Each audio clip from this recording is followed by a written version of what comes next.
Hello, rubbish robots from the dawn of time. Welcome to the Game of Rassilon Live, our very first live-streamed, YouTubed, streamer-hold thing that we are doing. I am your host and your GM. I guess I'm not really the host because I'm not the only person here. It's a team effort. I'm the GM, Ben Paddon. And we have with us, we have the regular crew. We have, as the Doctor, we have Riley Silverman. Hello. And Ben, if I may speak for the entire group, you can be the host if you think you want to be the host. I mean, I'm pretty. I am great. So yeah, you very much are like Beetlejuice, in that you are the host with the most. I was good. Yeah. In a technical sense, you're also hosting the streams. So in a literal sense, like Beetlejuice, I have tried to kill Catherine O'Hara. And continuing on, we have as Travis, we have Dan Peck. Hi, you leave Catherine O'Hara alone. She is a treasure. I didn't know Ben had committed crimes against humanity. What's going on? I will turn myself in after the stream. Usually as our engineer, but who will be playing as a character yet to be named, Michael Nixon. Hi, I'll be back later. It's a mystery. Ooh, bye. And finally, the newest addition to our little menagerie of TARDIS folk playing as Carrie, Kate Lay. Moshi moshi, everyone. Hello. So before we begin, we will be starting the game in just a moment, but I actually want to hand over to Kate, who has a few words she would like to share. Yeah, if you can't see it clearly, I'm wearing my amazing Asian American Girl Club shirt. Shout out to Ali Mackey and all the amazing Asian women who helped create that and fund that.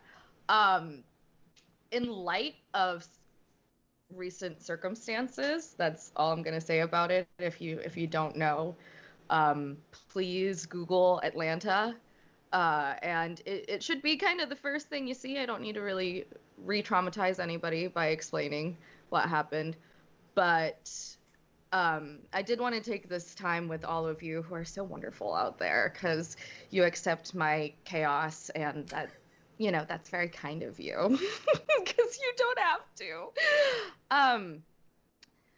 But I wanted to take this time and our time today with the live show with everyone to say that it wouldn't cost you any extra to be a little kind to people in general.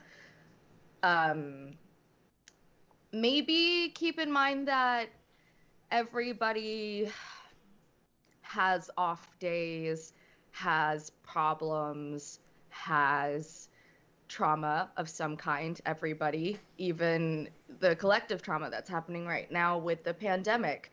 And I'm not saying that should cloak the way you move through the world. You shouldn't be always in pain for these people, but maybe take a breath before you say something, because it really could be the last thing that somebody hears.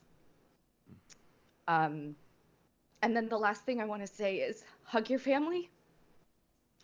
Love them a lot, because nothing is promised, and they can't hear you tell them that you love them when they're not on this plane. So if you got people you love in your life, hug them today, tell them that you love them, because it's important. And we don't really stand for hate here. I know I don't, of any kind. And there's a lot of it in the world. So my ask to all allies out there would be share a little bit more kindness. And to my Asian family, because we're all family, I see you. I hear you. I'm crying with you because of the audacity of the situation. And you are so valid and so beautiful, and you mean something to someone. Everybody, you mean something to someone, so please remember that when things are really hard, that you matter and you're special. And it's kind of a wonder that human life is even here. We're literally a fluke. So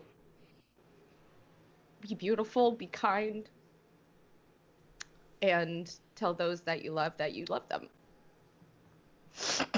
And that's my piece before I start bawling any harder. I put makeup on for you guys, okay? So don't make me cry it off. There's glitter on here.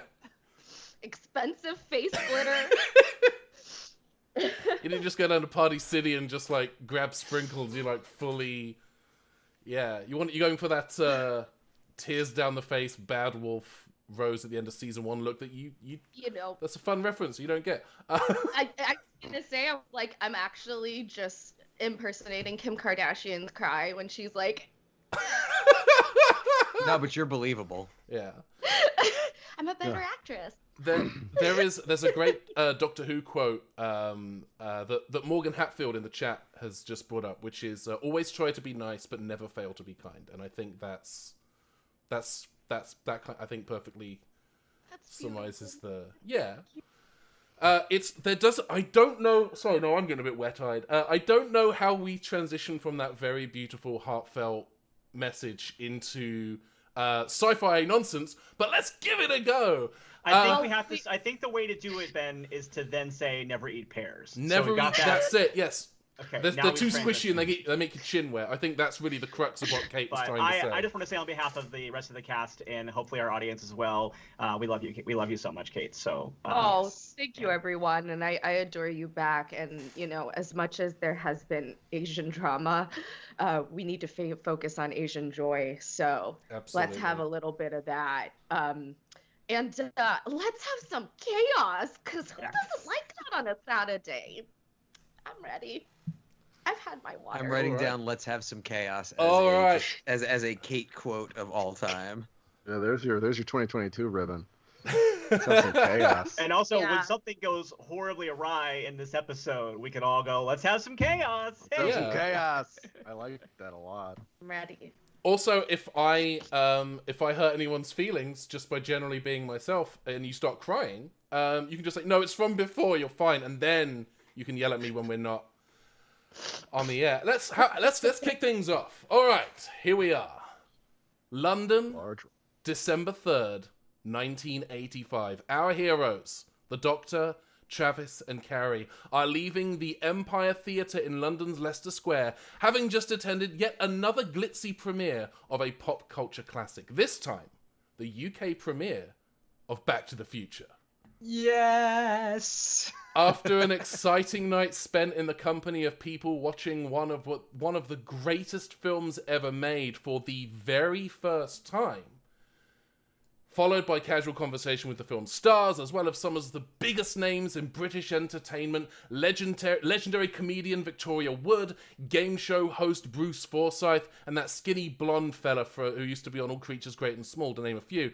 Our trio of time travelers are, after a couple of false positives, walking up a cold, wet London street towards... Well, first of all, we have to have the reaction shot of me walking past that gentleman going...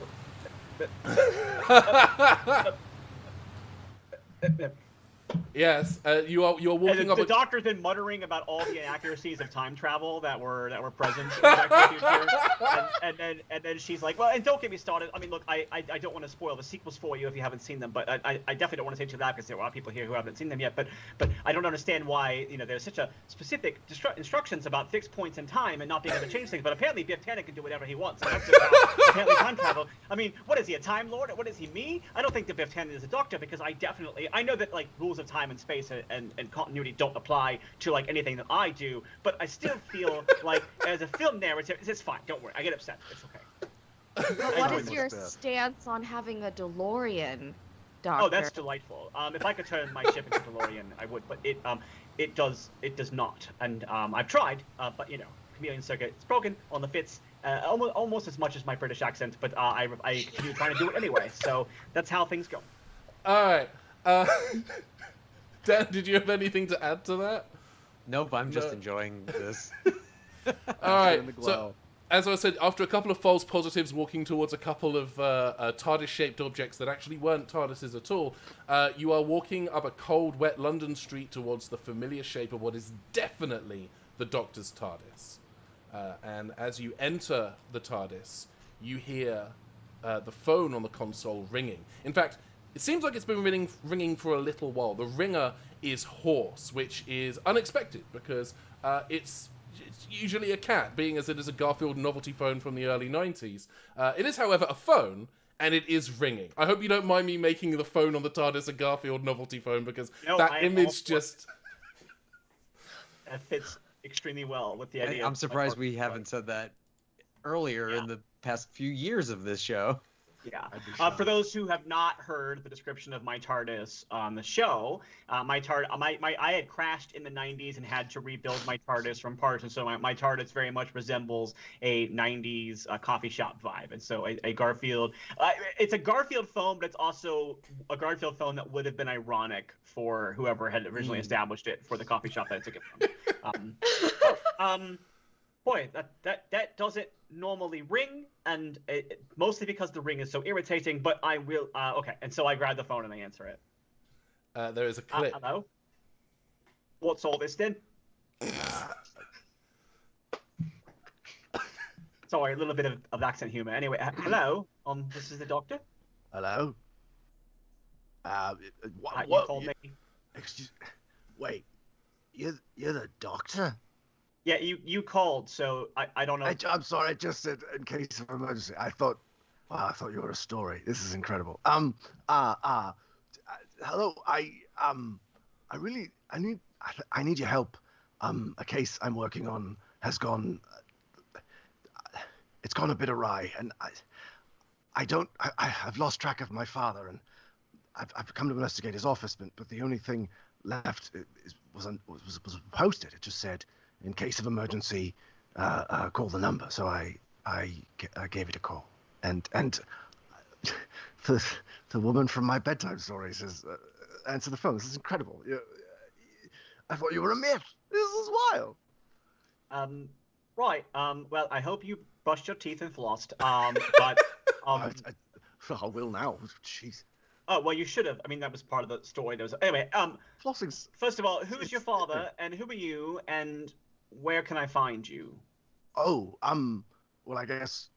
And actually, while he's talking, I have already programmed my TARDIS to follow the signal to the other side of the phone, so I think that he's explaining where he is, possibly, but the TARDIS is actually materializing behind him as he's saying it. That's perfect.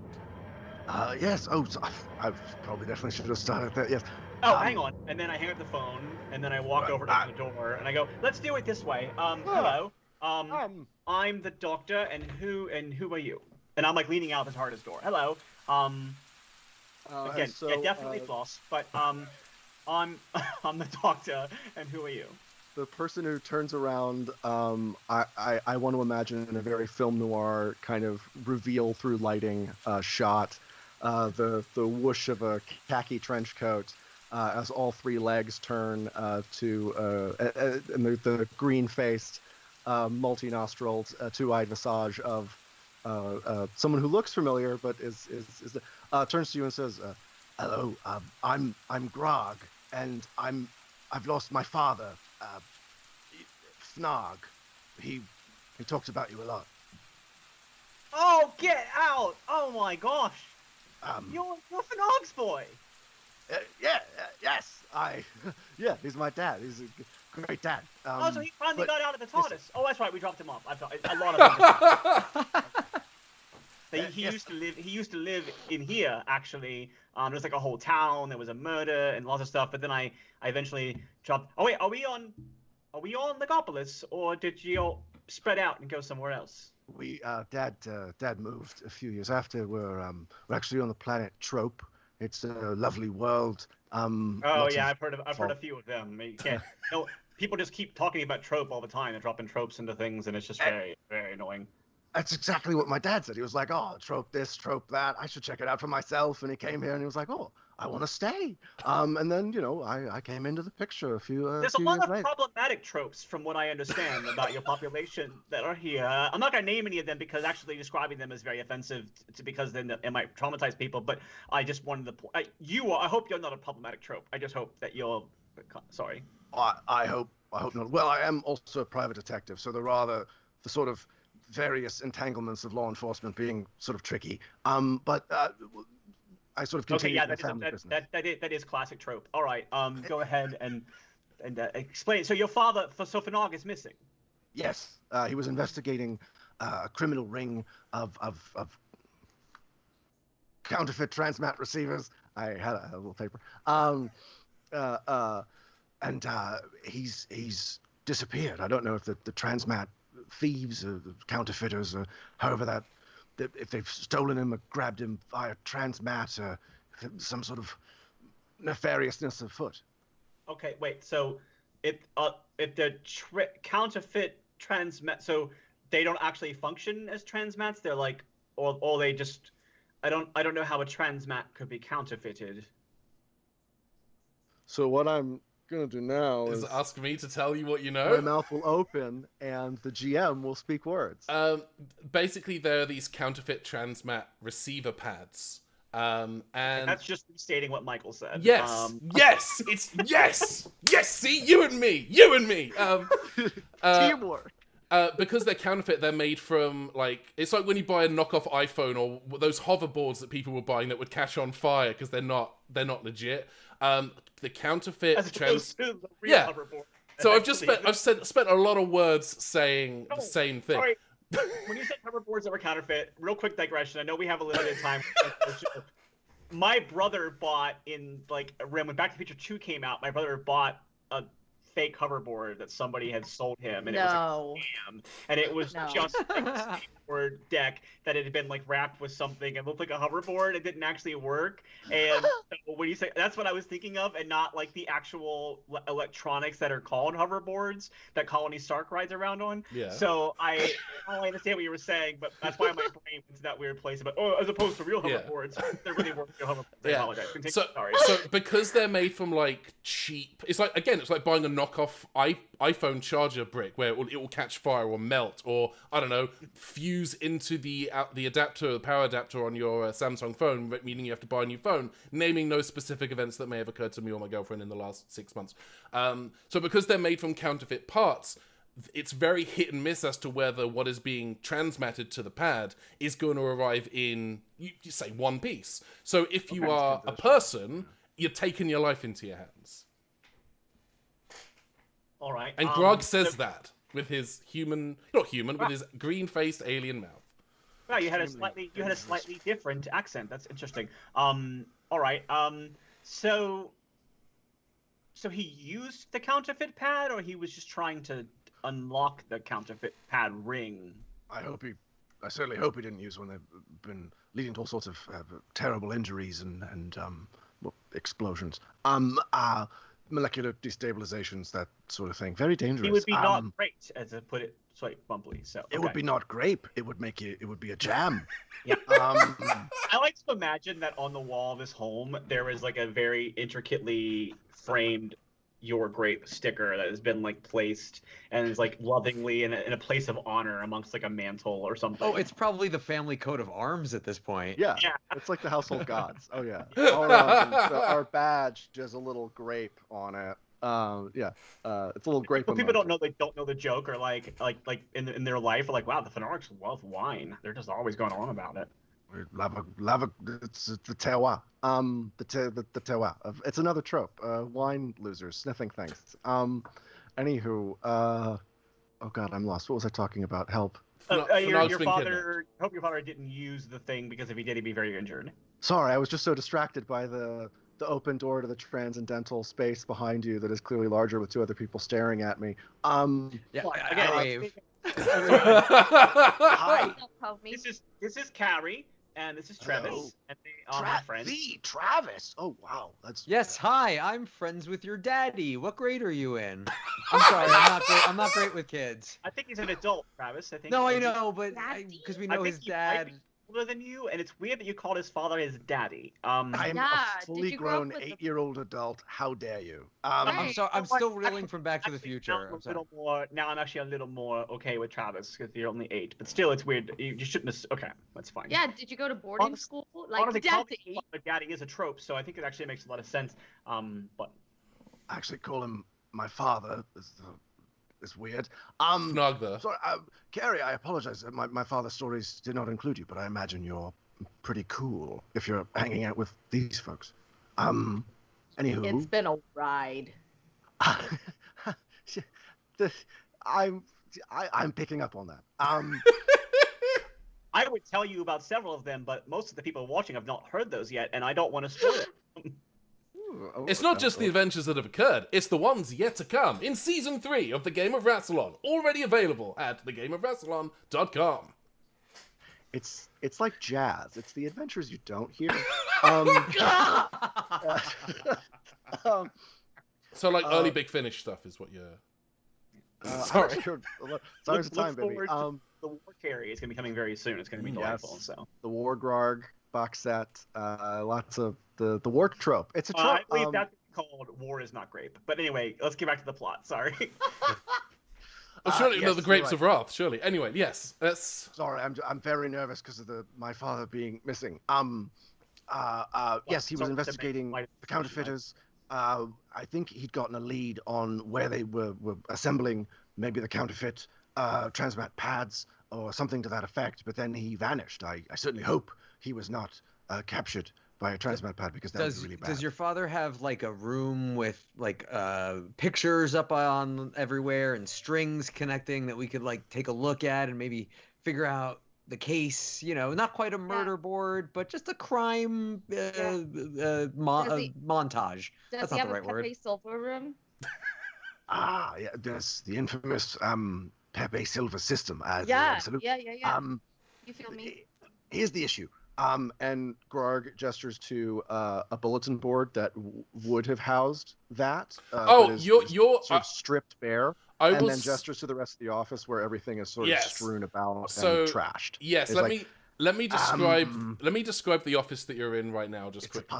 Yeah, the office is an absolute mess. The filing cabinets have been overturned, furniture has been flipped, papers strewn throughout the office. There's a heavy wooden desk in the center of the room that has had everything swept off of it. The drawers have been pulled out and the contents tipped out onto the rug beneath. Fnog's computer is also on the floor with a broken screen, exactly as Grog found it. That is where Grog got the in case of emergency post-it note. And there is a cork bulletin board that is, in fact, it being the distant future, it's a Pepe Sylvia brand corkboard.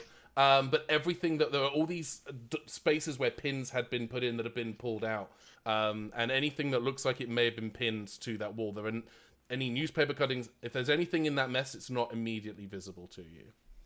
I am going to use a different tactic, and I am going to scan with my Sonic for any indications of transmat activity in like the last hour or so. He just noticed the father was missing. So that is very good. Or beyond the hour if there is like traces of like however far back it'll let me trace. Yeah. Do you want to just use your story point or do you want to roll for it? Yeah, why not? I have 2 story points for the sonic screwdriver, so I'll go ahead and spend those for now. Okay. And then, do you want me to do 1 or 2? Yeah, let's just do 1 because I'm gonna give you bad news, good news. The bad news is that there is no recent transmat activity in this office. There's no indication that anything has been transmitted into or out of this space. The good news is that you are picking up kind of very faint traces of humanoid life signs having been in this space. Definitely more than one person has been in this office prior to even Grog's arrival. So it looks like we might be looking at because right now there are humanoids in here, so that wouldn't taught me a whole lot, but that makes more sense. Yeah, out of that detail. Yeah, it's very much a kind of it seems like a hired goon situation. And as you actually look around the room with the Sonic, one thing immediately stands out to you, Doctor, which is that this mess is meticulous. Nobody trashes an office this way if they're actually looking for something. This is like set dressing or someone trying to cover their tracks. Oh, what an interesting trope move. I Now, Fnog, sorry, Grog, are you sure that your father? It's understandable. We look alike. Goons. There were definitely goons here, and the room was ransacked. But here's the question: do you know? I wonder if your father left before the goons got here and left the room in a mess, so they would think the place had already been, or if someone wasn't actually. There's a lot here. I'm very, All right. I'm out. I had a train of thought, and then it just went away. So, This is how you know Riley Carrie, is so good at playing the Doctor, because that's perfect. Travis and Carrie, if you have any thoughts, I am open to them, because I am on all. I am just a lot going on. Yeah, Grog, did your father like maybe mail you like a journal or something like that? Has a man from Western Union arrived at your door at any time in the last hour, saying he's been waiting a century to come to you with this? No. Or did you receive this package from like somewhere that would be strange, and you're like, why would someone be sending me a journal from Space Italy? You know. Oh, Travis, Space Italy is not fond of writing. They're more of a singing-based communication system. So, if you're going to throw out words, make sure you know the culture you're talking. Well, you keep promising you're going to take me to Space Italy, and we still haven't gone. Look, I don't want to. You know what? I'm sorry we had to you're keep right. saving the universe. I'm sorry. You're right. I'm sorry. Occasionally, I'm sorry. I know. You take me so many nice places. I should just be grateful for that. I'm very sorry. Yeah. Also, Space Italy, very dangerous. Let's the macaroni. Let's do this. Let's have everyone give me just a straight up and down awareness roll, which is just using senses. If you have any traits that would buff those senses or nerf them, in fact, feel free to take those into consideration on your rolls. I have keen senses. Yeah, senses. Would that be a plus for senses? Go ahead and give you a +4 for keen senses. So we're just doing awareness, nothing else? Just awareness, straight up and down awareness.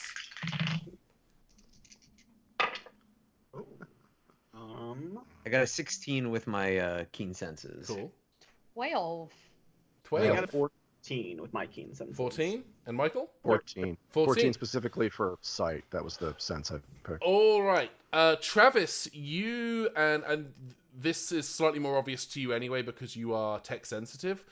In the corner of the room on an end table that doesn't appear to be disturbed is a what looks like a laserjet printer. It's plugged in, but there is a green light flashing on the top.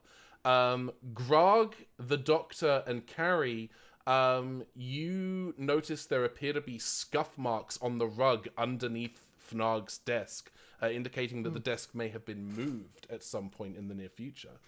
Who wants to do what first? Wait, it's been moved in the near future? It's been moved into the... Yes, the desk has been time shifted. No, it's been moved I recently. Point out, this was funny, sorry. I look around. I looked to try to see where it was moved from. Like, I'm looking for...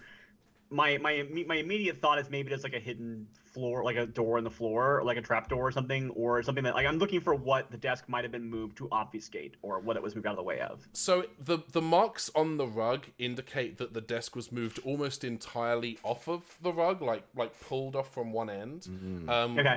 And there is some light scuffing on one of the corners of the rug, suggesting it may or may not have been lifted at some point to reveal something underneath. I will if is the desk still on top of the rug? Yes. As I move it back? Okay, I'm gonna motion to Fnarg to Grog to push the desk with me so we can lift the rug. Yep. All right. I'll brace and with all three of I'll plant my 3 feet firmly. All right, remember, push with your legs, everyone. Thank you.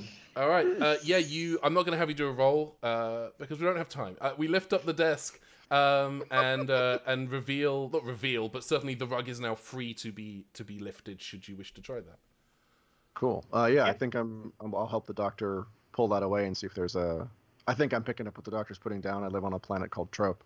So I'm going to see if there's maybe a ye olde I actually floor didn't hatch. put anything down. The rug was already on the ground. You're picking up a rug that was on the ground already. Well, I'm picking up what you're also picking up. Well, technically, we sort of pushed it laterally. So I'm pushing laterally what you are also pushing laterally. Anywho. And then what's Travis finding with that? Oh yeah. What's going on there? So- So I want to press the reprint button. Okay. The That screen. library power. That's a very good thing. Unfortunately, it doesn't do anything. The display, the green light that is flashing, is a out of paper indicator. I pick up a piece of paper because they are strewn about everywhere in this Smart. room, and I put it into the printer. I am- Hopefully it's blank. If not, I am immediately giving you a story point for just, there's paper. Screw it. So you get a story you. point for that. The paper goes into the printer. There's the gentle hum of a very fancy sci-fi printer, which is probably just, by 90, it's just a laser jet, really, isn't it? And it quickly comes out with an address. But what makes printed it on sci-fi is you don't have to replace all the cartridges in order just to reprint black. You can just use a black cartridge for that, and that's all you have to do. But they use 3 different colors for the base. It's orange, green, and just a really sharp Cyan. purple. Yeah. Weird. Yeah. Oh yeah, magenta. And definitely. you do need to have an active subscription to Hewlett Packard Plus in order to continue using your printer, even if you've already bought. Forget it. We'll find a different adventure. But yeah. Internet of Things. No way, we're done. This is the new villain of the story. the Internet of Things. I was actually going to say, just a sidebar. The laser printer I have, I bought at Fry's Electronics. Rest in peace. Not soon enough, apparently. Sorry, I've just been reminded. should've Internet bought of more. Things. I did set up the lights Very in the overpriced apartment printer. to be space colored. Oh, look at that. Yes. Hey. Anyway, so yeah, What's this address? Travis now has an address. You don't know where this address is because you do not know Trope. Good thing Trope. Good thing there's someone here who lives Yes. on the planet of Trope. Grog, does this address mean anything to you? I look at it like Mega Man trying to acquire the arm off a villain. Ben, tell me, do I have any idea what's going on? Yes, you do. This is the address for your dad's dentist. He just sees his dentist frequently. No, it is the location of an address. I thought we were gonna do some flossing stuff. Oh wow. Yes. No, it turns out your dentist is actually the doctor. It was actually the curator. He got bored of curating and is now on Trope serving as a dentist. Peter Davison dentist, is the original. dentist. The address is a warehouse at the Trope docks. Oh. Oh. Yes. Oh, those docks are dark and spooky, even Yes. on the brightest day. As this is happening, the doctor, you are pulling back the rug to reveal the wooden floorboards underneath and a square cutting with a tiny handle on it, kind of carved in, so you can kind of pull in and pull the Okay, lid well, off. I if you want. instruct the handle to redirect the phone to the TARDIS console from the door, and It's the wrong handles. I'm sorry, Riley. That's on me. I miscommunicated. It's not. I apologize. It's not who it is. Okay.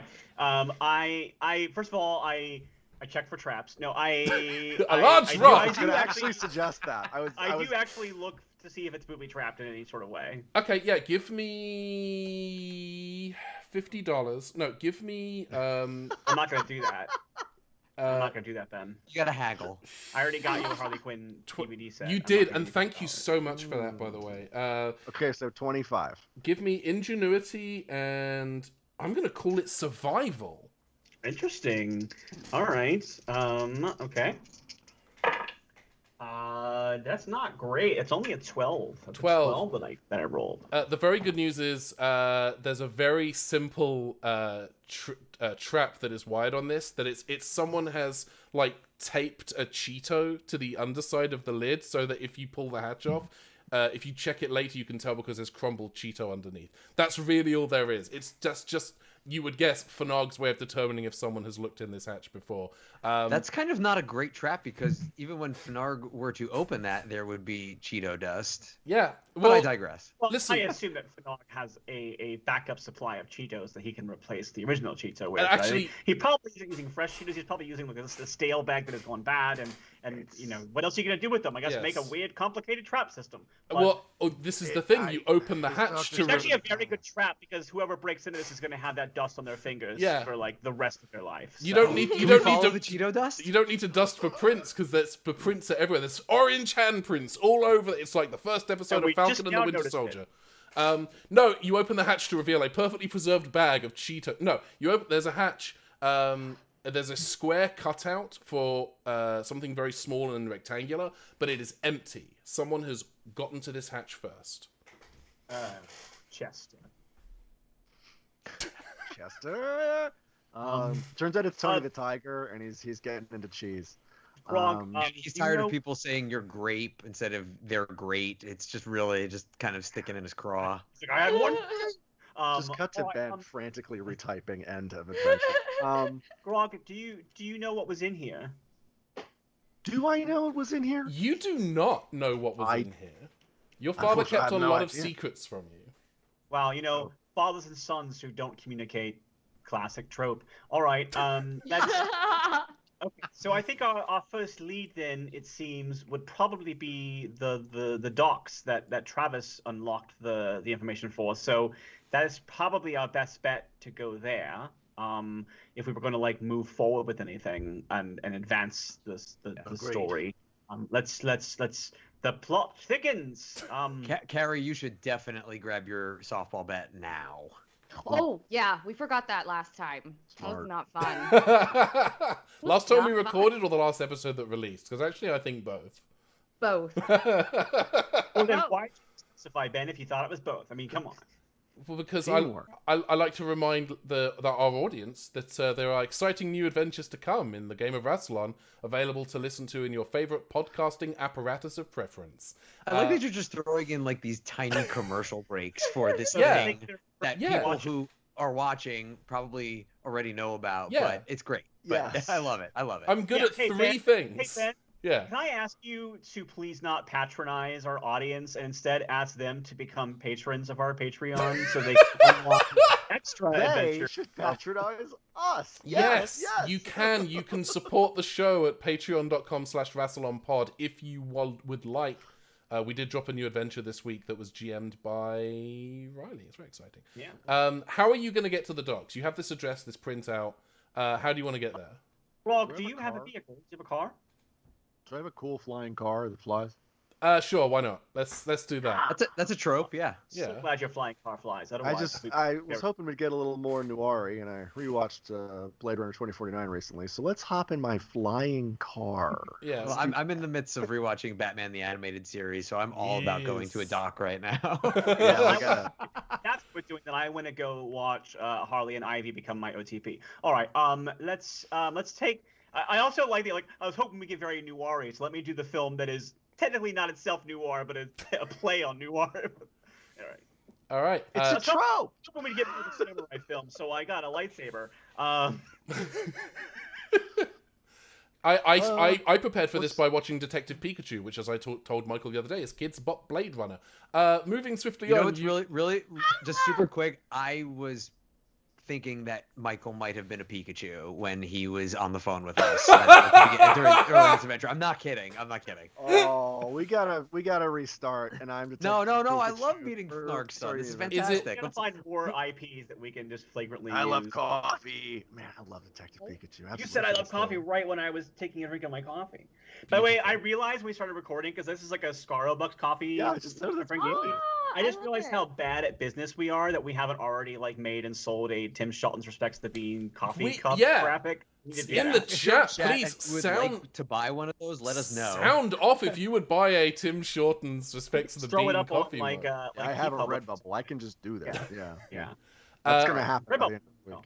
Can I Anywho, just spell that for us? Because I have no idea what it is or what we're talking about, and I'll just like foolishly smile with this mug. Is what happens when you Deal. don't listen to season 1 of our podcast, Kate. It's I know. Anyway, let's move very swiftly on. Quick sidebar. Can we find my father, please? Yes, you do that. If I get to drive. No. You, I What? guess if you want to interrupt the fun and have us find your father, that's fine. All right. I don't want to find him if I don't get to drive. Carrie, I would let you drive. I will say that you get to drive. Thank you, Doctor. Appreciate you. I know that you don't know how to drive this flying car that this other person owns. yeah, but if we're gonna roll, if Carrie's driving there's gonna be a roll that happens. Are there two Well, pedals? before that Because this is a happens- thrlegged It's race. 3 that has pedals. A car. oh, that's a clearly. good point. Yeah. Do we? Carrie will figure it out. Also, if said three-legged race, I was thinking about people running in an office, like an office picnic day. Like Very good at those. We used to do I'll that just- at sports day at school back little, in England. The little sack over Yes. the middle leg, and we just zip. See, Well, this I is... was just Sorry, Kate, go pick- ahead, please. I was just gonna pick Mr. Huffle out of my fanny pack and put him on the third pedal and just hope for the best. All right, are you legitimately God. driving? Because I am going to make you do No. a roll. Yeah, I'll roll for All right, driving. Why not? Go ahead and give me... I'm going to call it resolve and transport with a -2 because it's a car for people with 3 legs. Got Can I- it. Go on, Michael. I was just hoping that at some point, if I'm not driving, I would have like reached over and switched on like autopilot or like drive it with my phone or something. Just 'cause Maybe this that happens this after can't what happens happen. here. Like maybe like there's an immediate. It's like on Independence Day when like Will Smith like gets in the ship and like then has to flip it upside down. Just to flip the thing. post-it, Oh, yeah. That's the only problem here is this post-it's upside down. Yeah. I think that's where like. So Carrie's gonna have that moment, and then you do essentially your version of flipping the post-it. Like, Oh yeah, okay, perfect. Yeah. Perfect. Give us that Or, yeah. roll. 11. Wait, -2. Oh, 9. All right, so we're all gonna have to roll awareness and coordination probably. Grog, would you like to spend Everybody some roll story whiplash. points to remote the car with your phone or something? Yeah, I'm going to spend story points to reach over and I'm just going to say that there's similar to the post-it. There's a funny like little toggle switch that switches from like 3-leg mode to 2-leg mode, and then I'm going to switch it like one more toggle to kids mode. Oh yeah, Um, so famously kids love driving real human cars. I keep Well, saying I'm just- human oh cars. well, Ben. First of all, these are not humans, so Yeah. I think You know what? I check- apologize I think again. You check your trope hatred of other aliens. This is unnamed Fnarg Your species alien- erasure. Your Hey. alien, your alien erasure. I love aliens. Some of my best friends are Fnarg. Okay, so Fnarg's not a species name. That's a creep. Like your name is not like we're not all Bens. We're not all from. well, what if I told you that Fnarg's race is the Fnarg? I can make that now. I'm the GM. Anything I say is canon. Why is Grog named differently? Because it's a family name. Okay. All right, moving very Accept that trope. I accept that trope of the alien having the same name as the alien. That's a. Yes. So the car arrives at the docks but let's just move on. The air at the docks. How many story points did I just burn on that? I'm just gonna that say part? 1 because I would very much like to get to the next scene. We have 45 take it. minutes. The air at the docks hangs heavy with the scent of steel, wood, and very specifically beetroot, a smell given off by a local marine life that are best described as root vegetables with gills. A thick fog blankets the docks, as is required by the Huston Noir Accords of 1950, but the exterior lights of the warehouse guide you as if leading you to your next destination. Root beets actually make quite a tasty drink if you can just get them distilled down. But Yes. So Hey, yes, does anyone else notice that there are 4 lights? Sorry. No, there's definitely 5. There are 4 lights. Yeah, Jesus, humans, right? Okay, so hopefully the flying car has landed without us exploding because cars with a Z-axis are a great idea. as soon as the car lands, it goes, safety landing complete. Autopilot has been disengaged. Thank you for buying this car, which is a brand. I'm disappointed in you, Grog. I'm Hey, I really think you did great, disappointed in your Carrie. lack of trust. In my defense, I wanted to live. All right, well, you don't get anything from my fanny pack. Oh, that? oh no. oh, Live Carrie, with- don't live with forget. your decision. Speaking of fanny pack, don't forget your Mr. Huffle on the floor there, because I would. Oh, thanks. Thank you. I appreciate that stress ball and the bat. All right. Also true. So you are currently outside the warehouse. The main gate of the warehouse is open, revealing the mostly empty interior, save for the occasional crate marked Imperial flowers and roses. Most are most are open. Almost all are empty, but there is wooden shrapnel scattered across the floor, as though crates had been exploded from the inside out. In the center of the room is a transmat pad. And as you enter into the warehouse, you hear a voice say, "Did you come alone?" Yes. Oh well. Oh, I wasn't going to walk right in the front door, but apparently we do. Okay, Sorry, alright, I apologize. do I some thought you had sneaking. entered the warehouse. Yeah, apparently we don't have agency in this situation, which is a classic trope of these kind of stories, so that's fine. Alright, We're in the warehouse. well, apparently we came and we brought our god, who controls us sometimes. I'm So, sorry. I'm so yeah. sorry. Jeff got That's all right. We'll just roll with it. It's Yeah, we're here. Yeah. Can I? Sorry, we had to try- fast forward past about a half hour of chicanery, so I understand that things need to be moved forward quickly into a story. So we'll go In ahead our and roll with that. defense, And there were let's also 30 just solid let's just minutes. talk about how great Mandy's outfit is today. Thank Oh, yeah, you. Mandy And looks then, great. Beautiful. I was also going alright. to say we had to fit in like 30 to 45 minutes of majestic shots of flying cars flying through skylines, and Oh, yeah. you got to cut down on the people stuff. Yeah, it's We're like the doing opening pretty shot pictures. of Come the on. Enterprise in the motion picture. And also, we apparently just love slow motion stuff now, Yeah. so we're just doing a lot of that. All right. Or so- fast motion of that movie. Then anyway, All right. All right. we can do that later. So, yeah, we're.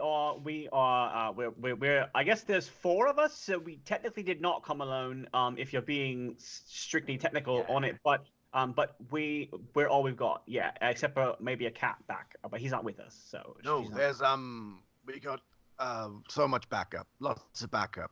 Loads Oh, of it. yeah. You're surrounded. I definitely said that. And did not- Surrender. She's the bad cop. I'm the good cop, and I'm letting you know from the goodness of my heart, you're surrounded by large guns. They're huge, very big. Oh no! I thought none of you sound like Fnarg. I thought Fnarg was gonna meet me. Well, we know we're here to meet Fnarg. Well, I thought I'd arranged to meet Fnarg here tonight. I'm confused. Hang on. Wait, hang on. You didn't take Fnog? Fnarg's been taken. Well, this changes everything. This is not good. I'm coming out. Lower your voice. And this person steps out. Large gun fellows, put them down. You're not I living say in- very convincingly. You are speaking at the exact same volume that you were already speaking. I had to communicate with the large gun fellows who are not fictional. A man steps out from behind a crate. He is wearing a very nice suit. The pants come up pretty high-waisted, and a little fedora-esque cap on top of his head. And he looks like literally any background character from Batman the Animated Series. It's like your little hat. That's very cute. Yeah, and his hat has a hat on it. That's nice. Mate, if you start critiquing nostalgia, I'm gonna punch you in the mouth. All right. Wait. So you're working with my father? Well, yeah, I'm one of the people that employed your father. And who might you be? I'm gonna what? That's okay. Maybe. Wow, Travis, I never heard you be so gravelly before. That was very. Well, he told me to lower my voice. Colonel, Metal Gear. Sorry, let me. Sorry, Travis, are you playing Batman? Maybe.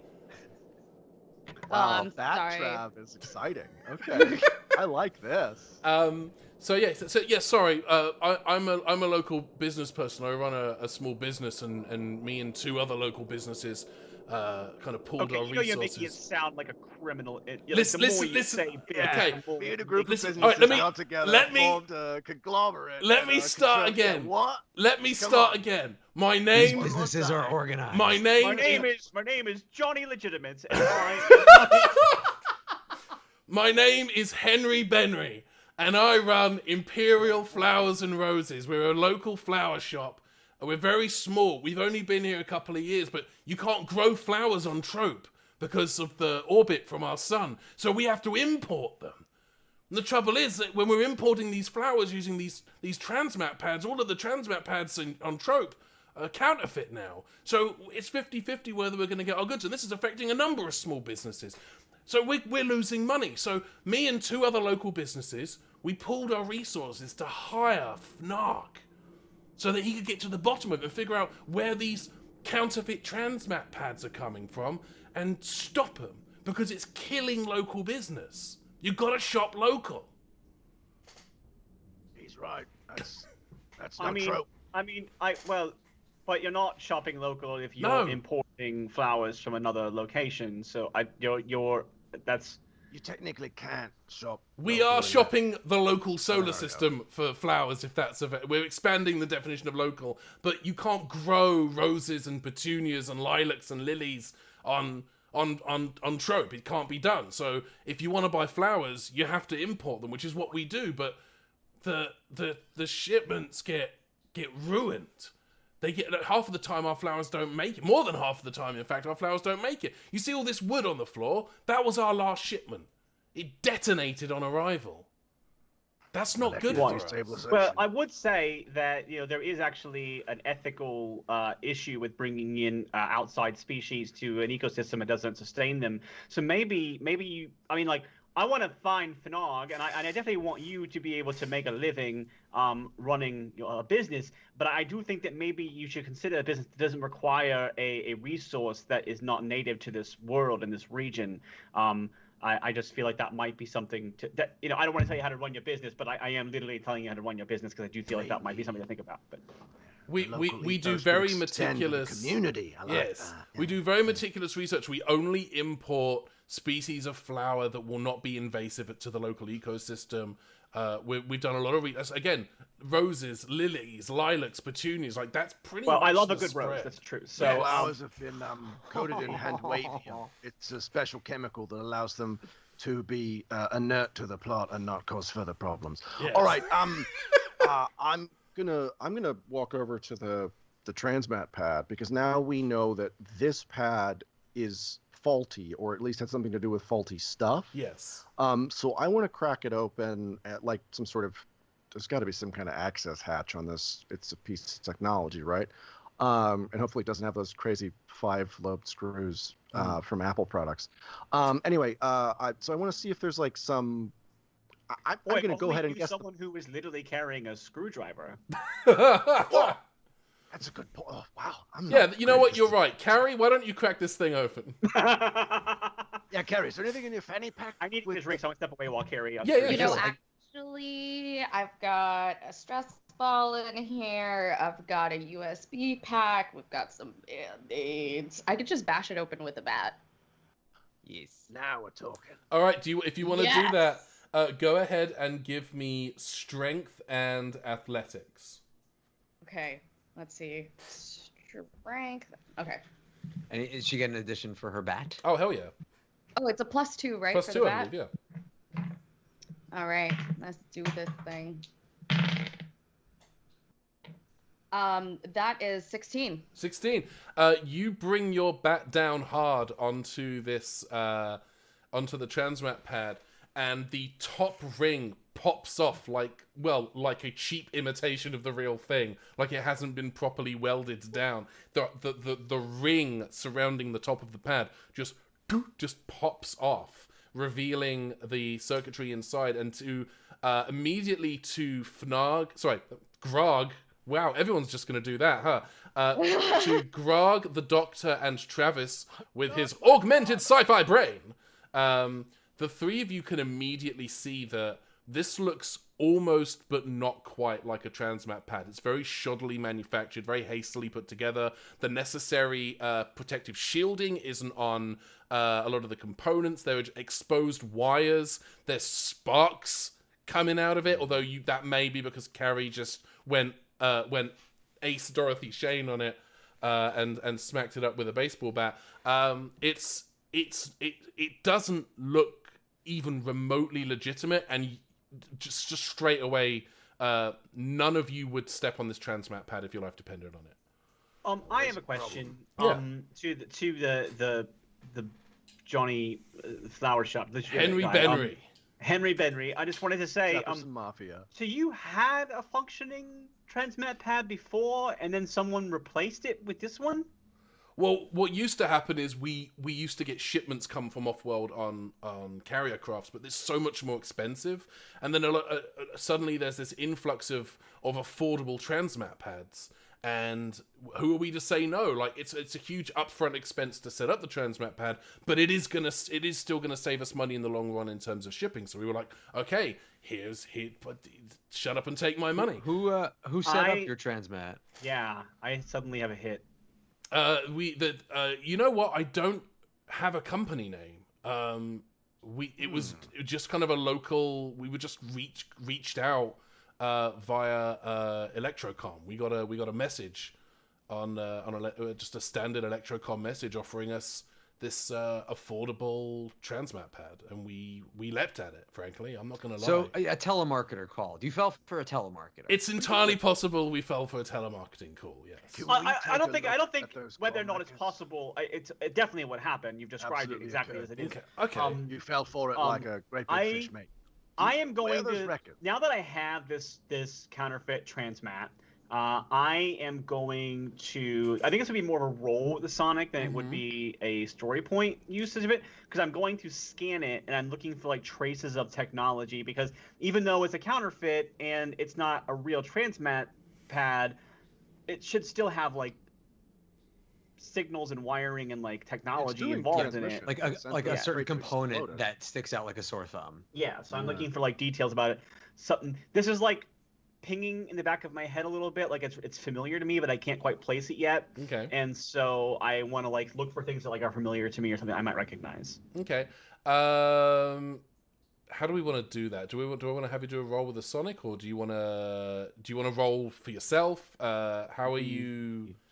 I am using the Sonic to scan, so if you want me to make a roll and have the Sonic be a bonus to whatever roll I do, that might be better. I don't know. Yeah, If it's strictly like a history thing, you could do like an awareness knowledge. I was thinking if you want to go based on what you know or think you know, then yeah, let's call it in awareness and knowledge. Yeah, that's probably the best roll for it. I will give you a +2 for the Sonic. Like, we'll do it that way. Cool. I don't mean to backseat GM, but I did. It's also kind of your job sometimes, Michael. Yeah, so it's a hard habit to break. Yeah, I mean, I would have said Junior. technology, but actually, technology is a worse score for me. So I'm happy to take the better score. Yeah. So awareness, so that would have been that's going to be a 19 on the dice. Okay, 19 is a very, very good roll. The technology in this thing is all man-made. It is human technology from circa whatever era of time we are in right now. I want to say 52nd century. But it's all again, none of it is like efficiently mass-produced. It is cheap mass-produced. This is like to use an example that Travis and Carrie will understand. It's like going into like a dollar store in the late 90s, and buying a cheap knockoff virtual pet that has like, there's like 10 different virtual pets on here, but it will always die after 7 days because they didn't make a virtual pet. This is the I transmat pad that you get from Wish. Push back on you, but that's kind of what we already knew about it with the technology and the counter. So did I learn anything new from this? That's information I've already had. It's not. Is there anything from the transmissions of the transmat that we could follow? That's kind of what I was looking at. Like something that would be like would be I nice. recognize the signal in some way. I recognize the origin in some way. I'm not looking for like what it is, much as like the origin. Okay, so the transmat is not designed to receive transmissions from a specific place, but literally like passing cargo ships, they transmat their gear down. So the way that the transmat pad is just designed to receive signals from any passing ship that has cargo or passengers to deliver. So it's not that. I'm not looking for. I'm looking more for like origin of pieces or parts, or like if there's something like that. Like that's what I guess. Okay, maybe I'm not making it clear. Okay. Well, we need to move on. We need to move on because we're running out of time. I just wanted to like. I wanted information that I don't already currently have. Everything built on these pads was built on Trope. They were built by Tropians. Cool. Okay. Okay. Is there like an address inside for it's like, or not even address, like the company that makes this knockoff transmat? Did they put like, Lousy Incorporated on the inside? Yeah. Something that we can, follow a lead. before too, if we look at the Electrocom records and trace back like the number, can we get an address off? Is there like a next place we can go to like kick a door Well, in? that actually is something that Henry was. I got some tropes I want to trope Yeah, here. Henry. So as you're scanning this ring, Henry says, "So what happened to Fnog?" I don't know. He disappeared from his office. It was left in quite a state. So he, someone got into his something was office. Yes. That's Can I get a read on Henry Benry? yeah, if you want. He's on the level, but absolutely, if you want to do a roll for it. Well, you telling me he's on the level. Yeah. I don't know if I Yeah, believe. don't No, waste okay. the roll. Yeah. Okay, I Like I just did. So. sorry. Henry says, well, Fnog's office was supposed to be a safe house for the 3 businesses that hired him. We were all given a key. We thought we were told if anything suspicious happens, go to his office and wait for him there. All 3 of our businesses have keys to his office. Okay, so who are the yeah, give who me are the the other two? Where's your key, first of all? Oh, let me yeah. see if you have it, and then he pulls out a keychain and he like thumbs through it and he holds up the key, and Grog, you recognize it as a copy of Fnog's office key. And Henry says, yeah, there are 2 other businesses. There's Blue Box, which is one of those like monthly like subscription companies. They send you delivery meals. And then of course there's Doctor, GameStop. you may have to sue them. oh no, I'm already thinking about it. That's for sure. Sorry, what was the other business that I talked about? The other local business is GameStop. Oh, well, that's definitely the villain. Let's go there. Yeah, we gotta go blow that place up. No, we gotta send them straight. We gotta go stalk them right away. Yeah, we gotta go stonk them up. Okay, more jokes. Non-fungible transmats. Okay, let's I've been waiting to deploy that for Been nice playing the all. See you a later. full day. I'll see you later. I had to do it one time. I'm so You didn't sorry. have to. No, it's I fine. did. It's fine. As You Grog, know you me, were Ben. definitely yeah. I did. So let's okay. go. Let's go to Blue Box. Let's Yeah. head that way, or we can go talk to the owner of I that. think, yeah. Grog's gonna run and speed racer over the hood of his car and get in the car. Like, let's go. Before Carrie can get to the driver's seat. Yes. Also that. I'm gonna kick her into 3-foot mode and All right. And by speed racer into the car, you mean your little brother and a monkey are already in the car when we get there. Cool. So then we can go. we haven't looked in the trunk. Yeah. All Oh right. god, if Rard. Flarg is in the trunk this whole time. All right, as Haggard. you are on the road to Blue Box, I'm assuming Henry is with you. You notice Grog in your rearview mirror. You are being tailed by another hover car. Oh, crap. All right. I'm going to do some cool flying car stuff. First, all right, everybody, hold on. We're being Hang on. tailed. I have a question before you do this. How far behind us are they tailing us? They're keeping 2 cars distance, but every time that Grog has changed sky lanes, this car has followed. Every time he's made a turn, it's turned with. It's very keep your distance, but stay close enough to see what's going Grog, on. I'm going to ask you to do something a little bit nuts, and I want you to move at a pace, and then when I give you the signal, I'm going to want you to decelerate just enough so they match pace with us unexpectedly. Do you want to see what I'm saying? Like, I want you to. Okay. This is my I'm first gonna do what we call in the business the Anakin Skywalker. And so I am gonna like get to the door and time it so that when he slows us down, I'm gonna leap onto the other vehicle. All right. This is Okay. a live show, and I'm the doctor, and this is my Matt Smith shows up with a fire engine moment here. So Can I spend a story point to put the top down? Because this will be even cooler if I'm in a convertible. Yeah, you want to put the top you down. know all those lovely flying convertibles. People are like, "Hey, I want to go to the atmosphere and have." You said Anakin Skywalker. The soft I'm top- picking That's fair. up what That's a fair you point. picked That's a up. fair point. The I soft am top pushing comes laterally down, with and you are Well, I said Anakin Skywalker, so obviously you're picking up what I'm dropping down onto another car. you are immediately hit in the face by a pelican. No.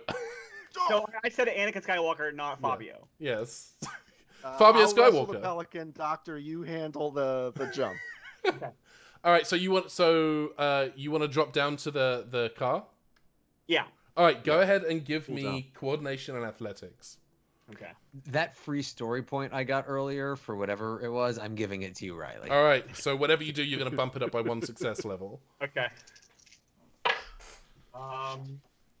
Good, because I only got an 11 before that.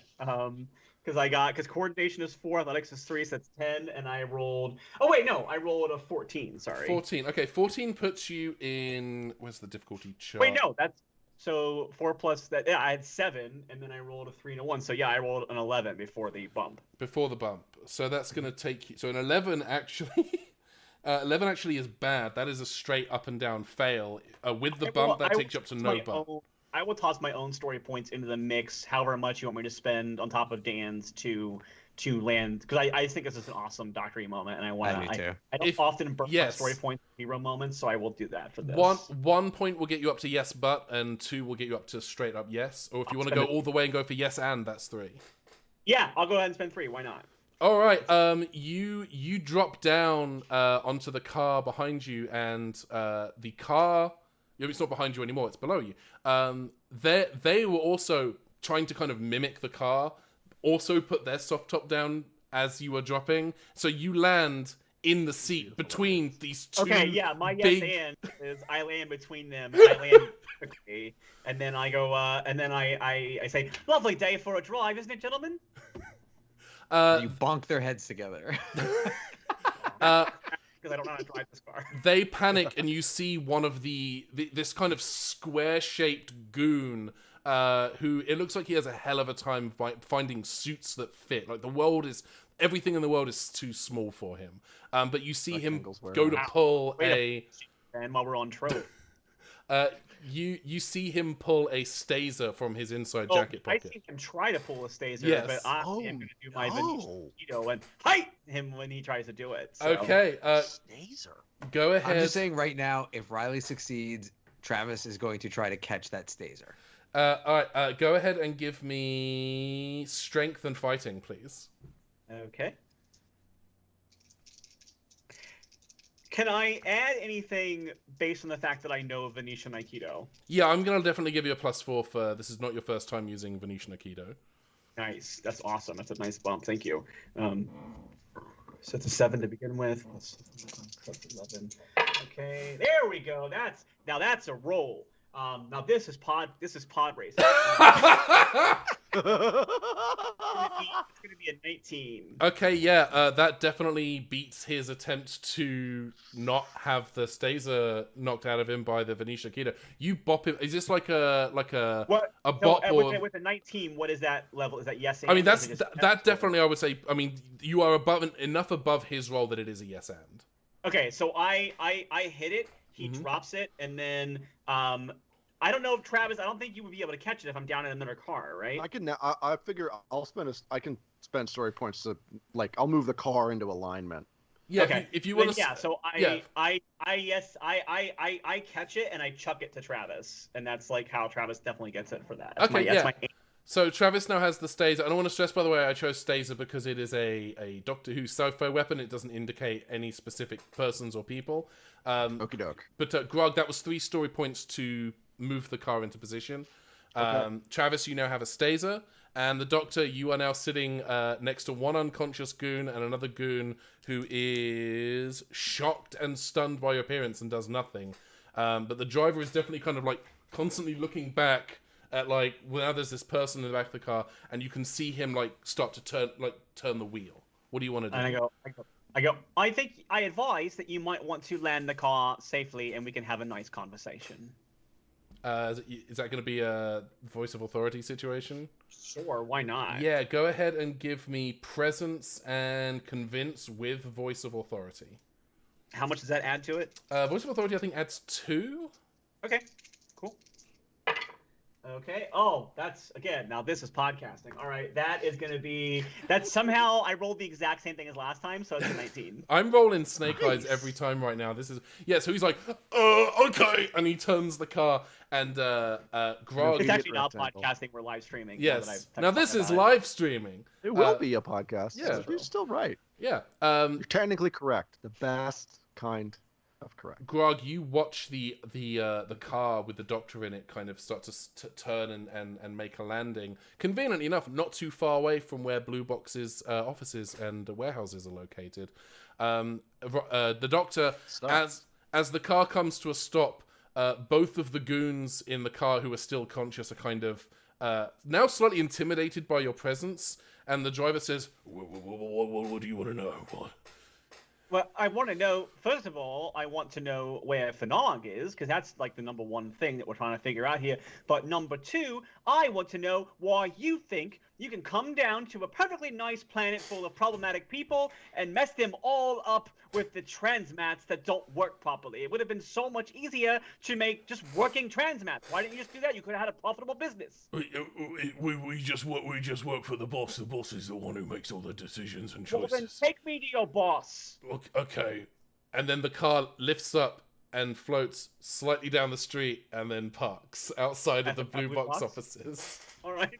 No. Well, that's very convenient then. Yeah, and the driver said, "Yeah, the boss is going to be in our packing warehouse right now. If you want, I can walk you over. Would you like a water? I have gum here. I've got water. Please don't forget to leave." Yes, I will definitely give you Thank 5 you. stars for this hostage situation. Is this guy an Uber? I will. I will Is this take an Uber hench? What's I will- happening? Uber hench. God, everything is gig economy. Yeah. It's Hinch, but it's HYNCH. Yes. All right. I thought it'd be very cool if I did like a jumping thing and you were following us. It turns out didn't need to because you would have shown up where we are anyway. Let's just move past that. Let's just all get on with our lives. But I've got you now. My friend has your friend's Staser. And so let's just all peacefully go talk to who's in charge and let's find out what happened to my friend. All right. That's a great idea, Doctor. I have a slight modification. And I'm going to walk to the You're in a the different front door. car. Oh, his car pulls Well, up we behind. landed at this point. I would imagine Yes. we landed. Yeah. Some very cool fog sort of cleared. The door opened. I think I came out. In- hat, trench coat, looking very cool. in my we mind's eye, fast-forwarded. in my mind's eye, you had parked behind the car that the doctor was in, started to get out, and then when they moved down the street, you were like, "Oh, Come on! And then I just kicked the car to neutral and just like used my foot and Yeah. like pedaled us a little bit ahead. And then I parked Yes. us again. Yeah, I Flintstoned us. yes."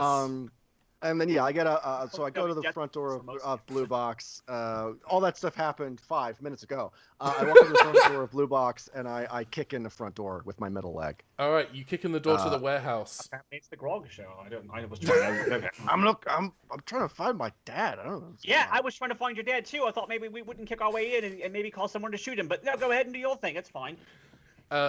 I'm going to do that.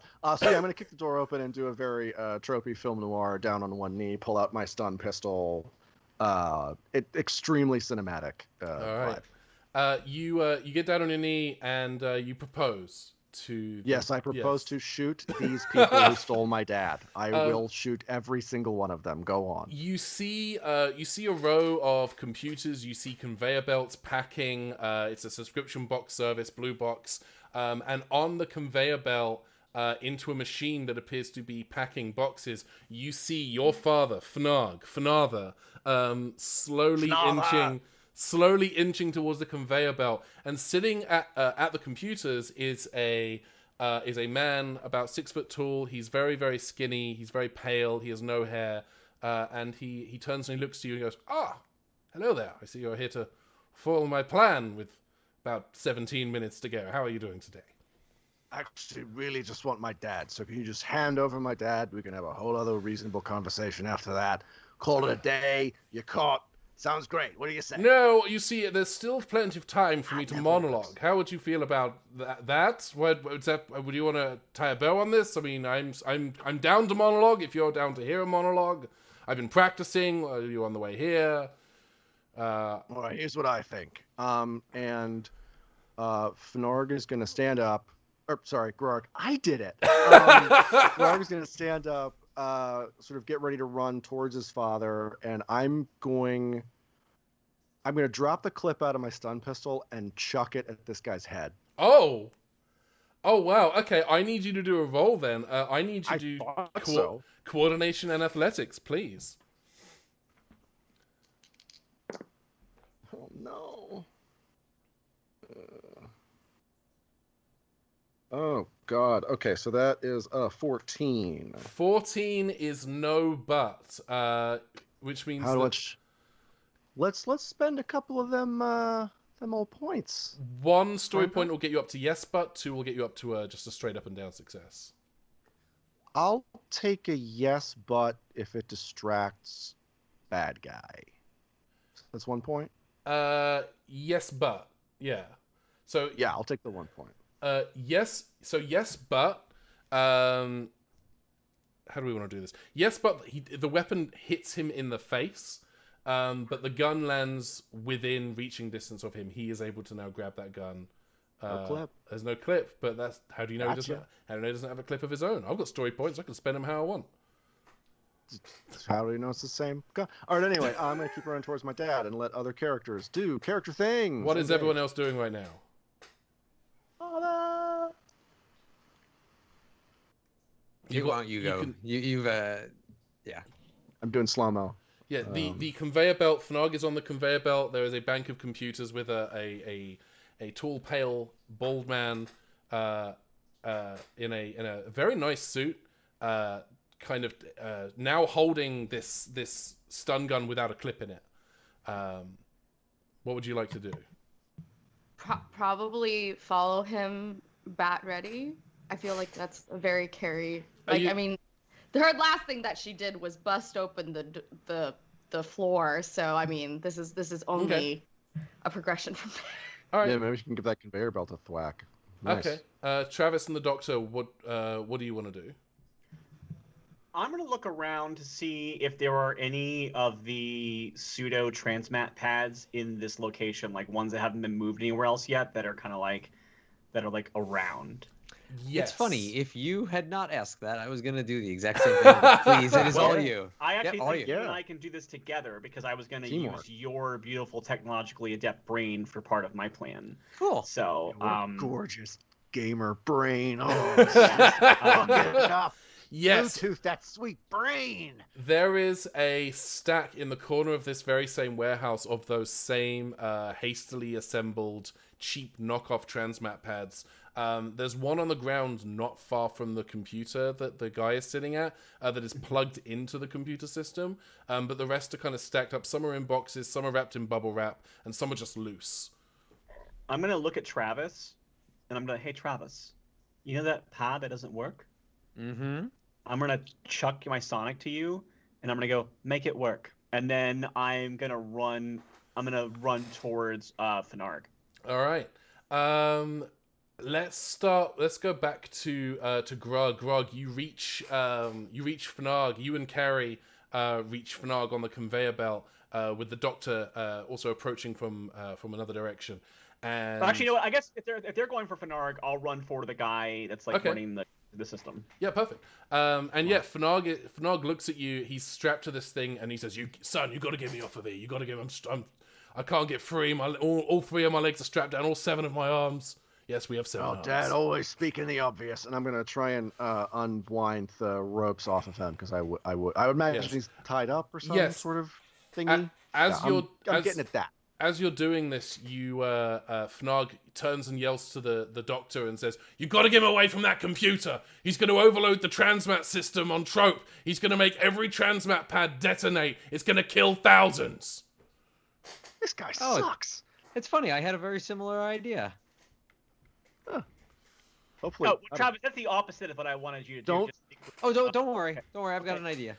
Okay, I'll Please let you- don't turn my home planet into Apocalypse from the DC movies. Don't do that. Oh, well, don't like Travis, it. I guess you could say that someone who trusts you has left you in charge of something. Anyway, You would say exactly that.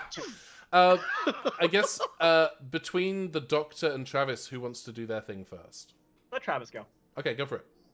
Okay, so Travis now has the Dr. Sonic, his own Sonic Game Boy, and the Staser. So using a combination of all 3 in whatever magical configuration you, the writer, will have to figure out. Basically, I'm going to take the transmat we have, and I'm going to copy the basic programming for it, and I'm going to write a subroutine that all transmats that have this onboard computer should activate at the same time in the nearest sun. So I'm going to activate all of the transmats on the planet to transmat themselves into the sun. Interesting. I love that very, very much. I love it like a father. Go ahead and give me ingenuity plus technology with your the buff for being left on your own. I think it's reliable. I forget what that. That's a buff free is. story point. That's that you're gonna I automatically use. Yes. Oh. To automatically raise my whatever by a success. Oh, okay, They've cool. been reading their traits How again. dare they? No, no, don't do that. And then go ahead and you want to add +2. We'll call it +2 for the Sonic. Yeah. And I have my Tech Adept. You have Tech Adept. What else you got on there? You even need to roll. Just I don't think Brave would actually fit in for this one. I think just those two. But what's the thing? What's the thing that you get when someone that you trust leaves you alone? Someone who trusts you gives that you knocks the success that's the up story on point. Okay, yeah. So go ahead and give me ingenuity and technology with the +6 buff that you have. Cool. So that means just going in. I'm going in with a 15 before I even roll the dice. What are you, the Alright, doctor? Snake eyes, And baby. this, oh my god! And I rolled an 11. Nice! Perfect. 26 plus it gets bumped up another success because of my devotion. Oh, that's fantastic. Yeah, that is straight. Yeah, that's a yes and. What are you doing with your Can end? my thing be okay? Do you describe your thing? But I have a thing I want to be happening simultaneously to that happening. Sure. Yeah. So again, sort of with this, weird toolbox of, things in front of me. I take the Sonic and I point it at the thing, so I get the base software, and then I put it in the Game Boy, so I can use that as a timing mechanism and trigger. And you go to a wide shot of where we are, and you just see all these boxes of transmats just start to like activate and shake, and then just sort of like implode, disappear upon themselves, and like you pull out further and you see all of Trope, and you just see all of it happening all over the planet, and then just in you get this wonderful view of the sun, and it's peaceful and it's serene, and then all of a sudden it's about the size of a starship. All of these transmats just appear right in front of it, but it's immediately burned up as it's exploding, causing, let's say, a green explosion that we can see from Trope itself.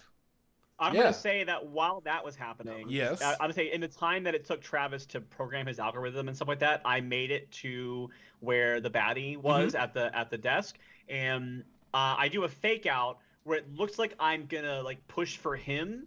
And so I'm assuming he's going to like try to defend himself and like put his arms up to stop me or whatever. And then at the last second, I shift my body weight and I shove the computer into that transmat that you said was right by him. Yes. And so I'm sending his computer into this series of transmats that Travis has created.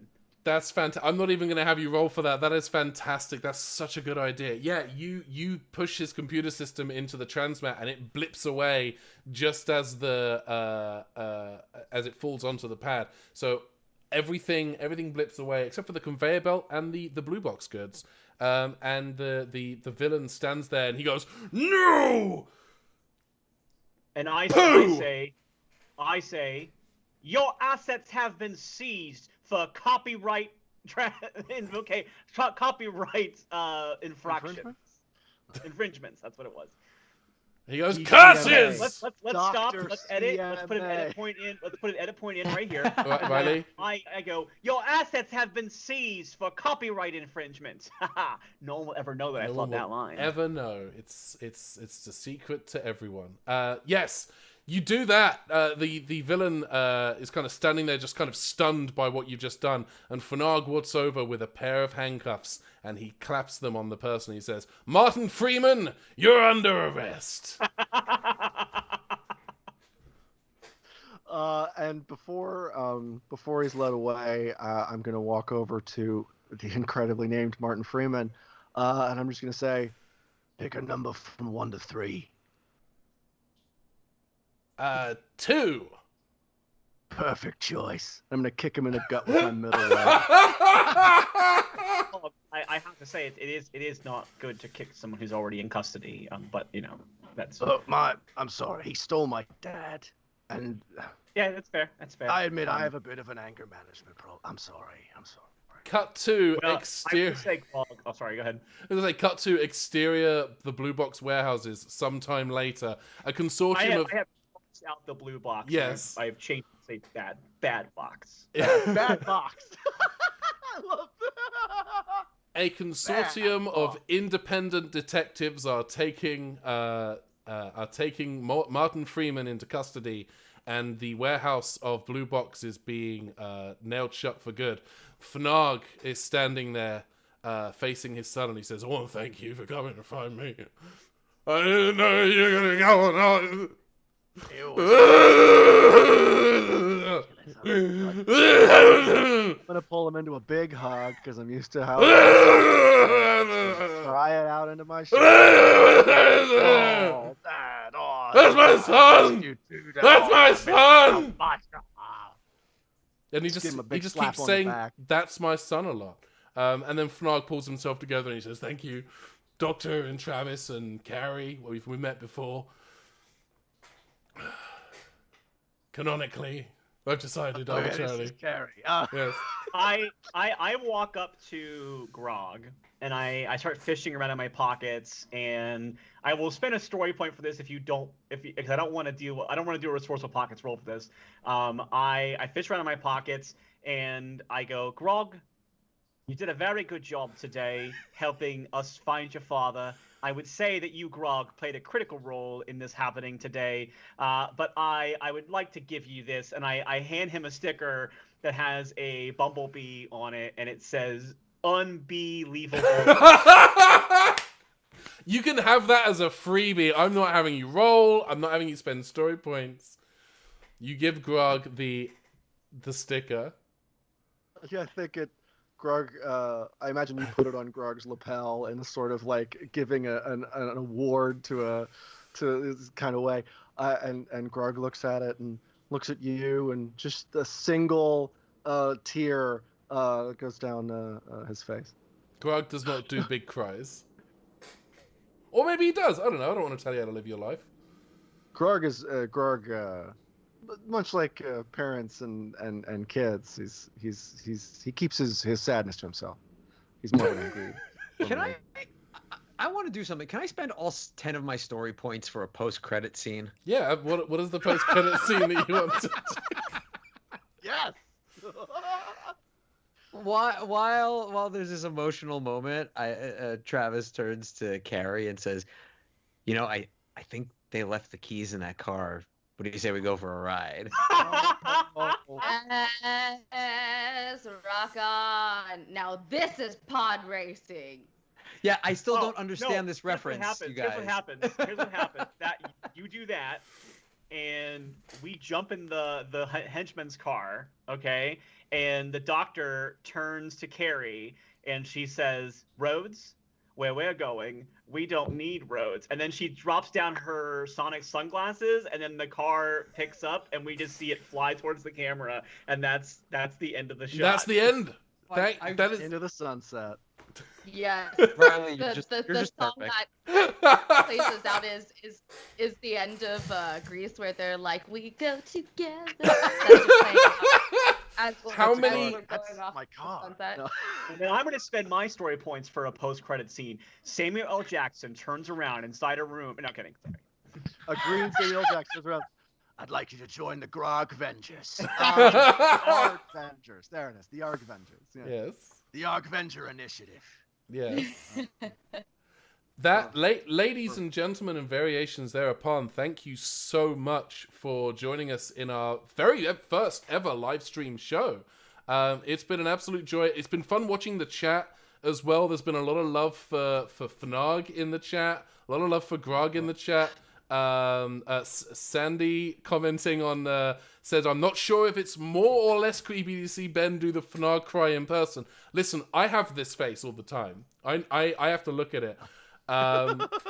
For those who don't know, like we had to stop recording for a little bit the first time Ben did the Fenard face because we were all laughing so hard at it. Like we could not get. I mean, you can hear some of it on the podcast, but there was at least 10 more minutes of us. there was a not being chunk able to there. focus. Yeah. So, I think it was the first time I've ever seen you like cry laugh, Riley. Like you were just like that laughing where Need you a can't minute. even form Yes. words. Yeah. And just like you just struggling to breathe. just comes out of your body laugh. Yeah. Oh my god, Funny. it was funny. I'm so sad I missed this. This Oh, this there's- Well, was good this thing early all the days. episodes yeah. are available at the Game of Rassilon. Yes, if you are in the audience, if you are joining us for the very first time, if this is your first experience, do please check out the show. We are available on your favorite podcasting apps, or you can go to adventuresintimeand.space and listen to the full show there. The first 2 seasons, there are 38 episodes, making up 19 adventures, 2 live shows. That's all available to listen to. Season 3 started a couple of weeks ago. We are dropping episode 3 of season 3 this Wednesday. We also have a Patreon. If you've enjoyed this, if you enjoy the podcast, do please check out the Patreon. It's patreon.com/RassilonPod. We're doing behind the scenes content. We're doing Ask the GMs. We're doing occasional like one-shot adventures. Riley ran a class inspired spin-off adventure. The first episode dropped this Wednesday, just gone, and it's I edited that one, and listening to it again, it is such a joy to listen to that. It's so much fun. And I'll also just interject quickly. You can also find the entire back catalog of Game of Rassilon episodes here on our YouTube Yes! page. I just spent the last week making my laptop make all kinds of very, very stressed noises. So let me know if any of the videos aren't perfect, and I will fix them. But I just wanted to make sure we had the whole back catalog up here too for folks who prefer to check out the cover art while they're listening, or it's easier than grabbing all those various apps for some folks. So And those are yeah. we love that cover art. Michael does the majority of those, correct? If I'm not Yes, mistaken. yes. Yeah, The they're- next, actually, episode 3 will be the first time I have commissioned someone to do album art, and is our very, our very favorite fan? fan artist, Kristen. Yeah, Yeah. yeah. she's Very excited. Kristen for has that one. often done some great fan art of our Beautiful. characters, and so once you hear the episode, you will. And I think that the cliffhanger at the end of the last episode might indicate why we brought in a guest Yes. artist for it, but it'll be more fun once you see what happens. It was a very fun choice. Yes. So Yeah, she's I will never get over Carrie and Travis doing the bodyguard scene. It was forever my phone wallpaper for so long. And once I can convince this rest of the team, you guys will get the naked pictures of my cats that I send the rest of the team whenever you guys yeah, donate we'll on just turn the Patreon. Patreon into a So- cat photo feed. Yeah. yeah. Yeah, Kate keeps sending cat Honestly- nudes, which are actually just photos of cats. I don't know if you know how this the fur thing. Anyway, yeah. So we have a strange repository of cat photos that I may need to release at some point, including. Yeah. Well, because I was- Kate, every time Kate says they get another cat photo, but then they actually We- don't get the cat we photo. get We the get cat the photo. cat photos. I selfishly hoard Yeah. the cat photos. Yes. Because It- It's true. I The think our Charlie, patrons- the I think our higher Charlie patrons keeps on would his like hard the drive cat is his photos. business. My cat. the higher you donate, just so you know, the more explicit that cat Yeah. content is. And Oh, I we just should have mean cat up belly? close and personal in my cat belly. Yeah, Yeah. in my Speaking- cat's belly. Not my cat belly, but my cat's belly. Yeah. Yeah, the belly of the cat. I'm gonna say, speaking of patrons and cat content, I'm happy to give away this spoiler about my exclusive Patreon adventure, Yes. and that Michael plays his own cat Charlie as part of the story. Michael incorporated. I gave Michael the option of playing an animal sidekick, and he chose to play his cat Charlie, and it was So very much adorable. fun. So much fun. Editing I that have two was of my 3 cats. delightful. Yeah. Yeah, the joy of fostering senior cats is that I got to also play a teenager Yeah. in the young adult adventure, even though I was a cat, which was very fun. Taylor And, Nelson. and all of our Oh, sorry. Go Oh, I'm ahead, sorry. Dan. all of our patrons get access to all of that, correct? So we have even one just a minimum tier, yeah. donation, we know it's Yeah. super Yeah. tough for people right now, Join but it. if you are able to do it, you get access to all of this. We've sort of been compiling lots of content, and hopefully we can continue to put that out at a steady pace. because we enjoy doing this stuff. And as a thank you for supporting the show, we can't wait for you to listen to this stuff. Yeah, we're actually recording the first episode of our next exclusive adventure next week. That's going to be GM'd by Michael, and we won't say anything more about it. But we're very excited about it. Oh God, I'm so confident. You can do it. Also, a cool thing for the feed, I for patrons, I will release the Grog sheet that is not showing up on thing. But you can bring Grog into your own game and take advantage of traits. Wait, is it Grog? It's Grog, yes. It's a I've been saying Grog the whole time. Yeah, me too. That's what I've been typing it that on the sheet. All right, well, I figured it's because of the accent. All right, well, everyone, thank you for joining us for this rehearsal. We're gonna do the real show now, where we say Grog's name correctly. Yeah, no, this is good. This has been very good for like camera blocking and so on. David, put an edit point in right here, and then we'll come back and we'll retake it. We say the name Grog the whole time. All right, everyone. Thank you so much to. Where can we find before we leave? Where can we find everybody else on the? Yes, show? please. That's right. We should do that. I guess I can go first. Since I'm the least no, let's do that. Yeah. Where can we find Kate? You are not the least important. I am. Come on. Travis. No, shut Dan. up. His name is Dan. I know. Did you not know that his name was Dan? Dueling companions. Oh no. Oh, Morgan's asking for a His name FNOG is sheet. Dan? I will make sure a FNOG sheet is made available on the chat on the Patreon this week. Wait, Kate, where can we find you? Yes. yeah. I was just gonna say you can find me on IG at lady_3 times Lay, so LE. If you don't know how to spell that.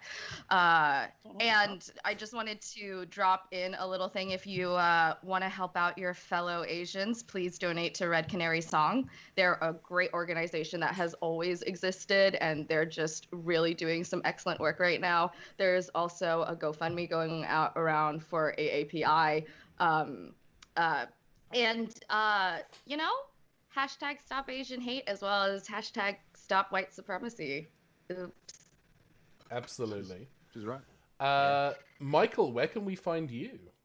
Oh, me. I'm right here. No, you can find me at Michael Nixon on the various socials media, and also on this show. And also, I've done some guests on Wibbly Wobbly Dicey Wicey, bringing various other fictional characters into the Doctor Who game system, and also correcting the grievous error of the 12th Doctor sourcebook, not including a sheet for Santa Claus. Yeah, that's wild. It's wild that they just didn't put it in there. My understanding is that Santa's like a character in a dream, so it's very. I don't get it either, but whatever. I guess that actually makes sense because Santa is basically a Deus Ex Machina, so that makes sense. If we were going to play Santa in the Game of Rassilon, we would not build a character. It would be like the Speak for yourself. The guest characters in next serial that I did almost spoil just there. They would just operate on story rules. They don't really need a sheet. But anyway, I've talked too much and not enough about stuff. Find all these other people doing their stuff. They're more important than me. Bye. Riley, where can we find you on the interwebs? You can find me on Twitter at Riley J. Silverman, and you can find me on Instagram at Riley Silverman, and you can find the work. I'm a member of Ripley Improv, and as a company, we just wrapped our 16-episode first season of Heartbeats, which is an improvised hospital drama. It was very fun. I got to guest star on 2 episodes because I joined the group late into the run of the show, but I got to be on 2 episodes of it, and you can find that actually right here on YouTube if you're watching on YouTube on the Ripley Improv YouTube channel.